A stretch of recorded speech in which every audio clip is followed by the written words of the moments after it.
The Honourable Member for Fredericton. Thank you, Mr. Speaker. Mr. Speaker, I recently celebrated 1 year since I became an MP. In my role, I've had the incredible opportunity to learn every day. I listen to people, organizations, and advocates. And the discussion around medical assistance in dying is truly about listening. Today, I will add my voice to an issue that affects us all. Talking about death and dying is still taboo in our society, yet each of us must face it, not only for ourselves, but for the ones we love. This conversation does not come easy, but for those whose time is closer than others, we owe it to them to listen and to act in passing this bill. The debate on C7 has been passionate, emotional, and raw, rightly so. And I wish to congratulate and offer my gratitude to each member of this House for their efforts on behalf of their constituents, family members, and friends.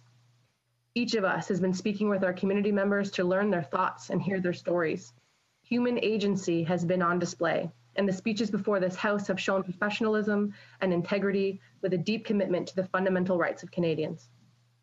Sometimes we need a reminder that our Constitution is a beautiful thing. It is the crux of why I'm so proud to be Canadian and why I feel so honored to have the privilege to defend and uphold the Charter of Rights and Freedoms. I remember first learning in depth about the Charter as a grade 11 student. I remember the way it made me feel, the way it made me think about our life and our interactions with one another, the empowerment that it brought into focus. It was right around this time that I knew I wanted to someday be involved in politics. Well, that seems like ages ago. It was only recently that I learned about the urgency in amending our laws on the issues within the legislation on medical assistance in dying specifically and how it interacts with the Charter. I sat with it without lived experience, and I thought of many what-if situations, various scenarios and scary predicaments that I wouldn't want to face for the risk of also overstepping constitutional rights if mistakes were made. I heard some of these same concerns from many stakeholders, from those that are concerned about how this would impact people living with disabilities or with suicidal ideation. I have listened to those concerns and filtered this legislation through those important lenses. While I know some of these people may still disagree with me, I want them to know that I am confident this legislation strikes a balance that will not have the impact they fear. I also sought out opportunities to speak to individuals who had a personal connection to this legislation. And as it turns out, many people are willing to discuss their wish for dignity in dying, as well as their concerns about the current process and these proposed amendments. These individuals shared with me their efforts to pursue their right to bodily autonomy in their final moments on Earth. In the powerful conversations I had, the specific issues of advance requests, mental competency, as well as the discretionary role of a foreseeable death were the exact hurdles to the peace of mind that would come with having control over their own death, final control over the pain. There are Canadians right now who are suffering intolerably and enduringly, who already have do not resuscitate orders, who have made final wills and testaments and prepaid for funeral arrangements. They have demonstrated their competence in preparing for death. They should be trusted to make a decision about the nature of their own death as well. If we rob them of this opportunity, then we have failed them.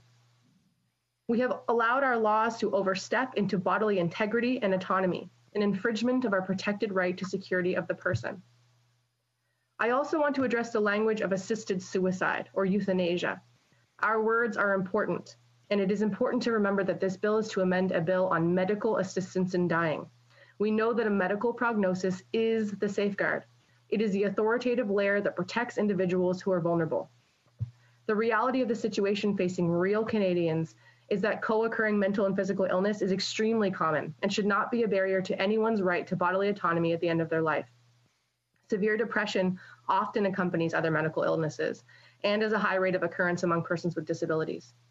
As a further example, an individual may be bipolar and later develop terminal cancer in their life. This pre-existing condition, likely to flare up in such a stressful time, cannot be the reason to deny the will of an individual to determine their final moments. In conclusion, I remain firm that mental illness in Canada requires rapid access to effective mental health services, including in-person counseling and access to psychiatrists where necessary, as well as wraparound community supports. That we need to set national standards for long-term care to ensure that the facilities intended to house older adults are providing a quality of life that keeps them healthy and active throughout their elder years. that we need to invest in robust palliative care to ensure there is dignity in living, even through those final difficult days. I think of Hospice Fredericton and the peaceful, beautiful experience people and their families have in that environment. The option to welcome death peacefully should be an option for those that want it. That we must also value and listen to Canadians with disabilities and their advocates. We can do all of these things, Mr. Speaker, and still pass this bill. I do not believe that MAID introduces the risk that some patients will be forced to receive this procedure against their wishes. There are preventative measures capable of eliminating this risk. I do believe that my duty to uphold the Charter of Rights and Freedoms means passing legislation like this to uphold security of the person for all Canadians at all moments during their lives. I will be proudly voting for this legislation. This is about justice. It is about empathy. It is about choosing to respect one's wishes and not interfering in that decision. And it's about giving peace of mind to people so that the final chapter in their life can be written in confidence and their story can be concluded according to their own volition. Thank you very much. Questions and comments. The Honourable Parliamentary Secretary to the Government House Leader.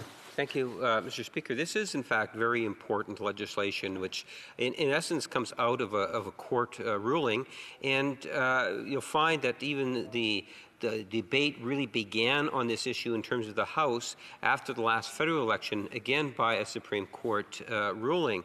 And I think that the overall acceptance and just listening to this many different speeches on this, it's actually been very touching in terms of, I would suspect it will receive unanimous support. At least I'm hopeful that it'll receive unanimous support. But a part of that debate, in listening to it, a lot of members are talking about other issues that are related. For example, the importance of palliative care and how it is that we need to do more in that area of palliative care. And to that extent, I would ask my colleague what her thoughts are in terms of how important it is for the federal government to be working with provincial governments in dealing with some of the issues that we have before us, including the issue of palliative care.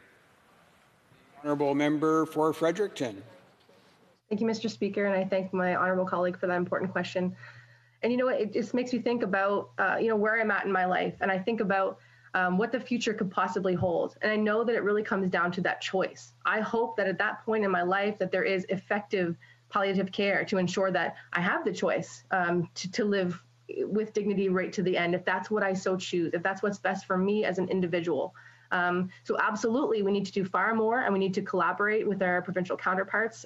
This is a huge piece of why I also advocate for an increased health transfer for our Atlantic provinces, because we know we have an aging population. We know this is an issue we must confront.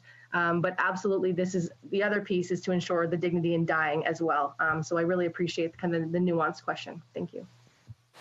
Questions and comments. The Honourable Member for Sarnia-Lambton. Mr. Speaker, and I'd like to thank my colleague across the way for a great speech. And I want to talk a little bit more about palliative care. Obviously, I'm a passionate advocate, but even more recently, my mother passed away this past week. And she was fortunate enough to have excellent palliative care, as we do in Sarnia-Lambton.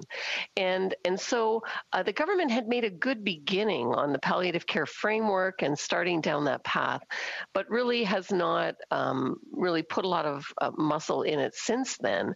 And especially with the COVID pandemic and so many people that are palliative at the end, we need to have that to ensure that people can make that choice.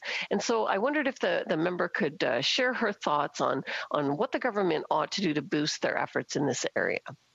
Honourable Member for Fredericton.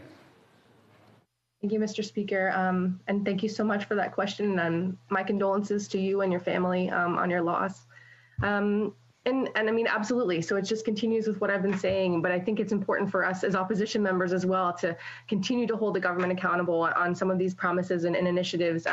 We hear great things coming out of some of the speeches opposite, the throne speech as an example, but we need to see the actions and the legislation that correlates. And I will certainly do all I can to push for better palliative care across this country. And so I so appreciate that. It's such an important question. Thank you very much. We have time for one short question and response. L'honorable député d'Abitibi-Témiscamingue. Merci, Monsieur le Président. Je remercie ma collègue de Fredericton, je pense, pour son intervention. Ma question est très simple. Quels éléments elle aimerait peut-être pouvoir voir ajouter à ce projet de loi? Est-ce qu'il va assez loin pour elle? Comment qu'on pourrait le bonifier, évidemment, pour améliorer la qualité de fin de vie des gens qui en ont besoin? Merci. The honourable member for Fredericton. Merci, Monsieur le Président, et merci à mon cher collègue.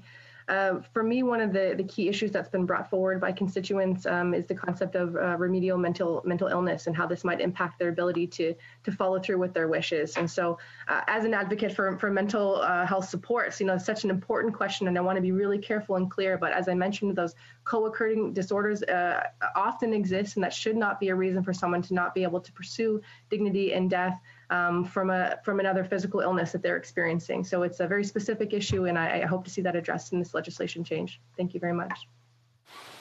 Resuming debate.